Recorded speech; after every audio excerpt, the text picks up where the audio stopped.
यावर्षी सुद्धा जेजुरीप्रमाणे वाघबीळ ठाणे गावात जागृत श्री खंडोबा मंदिरात सोमवार दिनांक 2 डिसेंबर पासून ते शनिवार दिनांक 7 डिसेंबर पर्यंत आपले तसेच महाराष्ट्राचे आराध्य कुलदैवत श्री खंडोबाचा शौर्यरात्र उत्सव सुरू होण्यात आहे।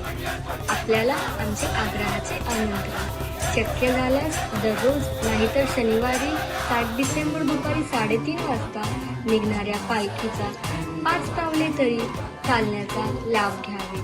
तसेच पालखी सोहळ्यानंतर ठीक संध्याकाळी 7:30 वाजता दर्शनासह खंडोबाच्या कृपा आशीर्वादाचा आणि महाप्रसादाचा लाभ घ्यायला विसरू नका। तर जरूर या।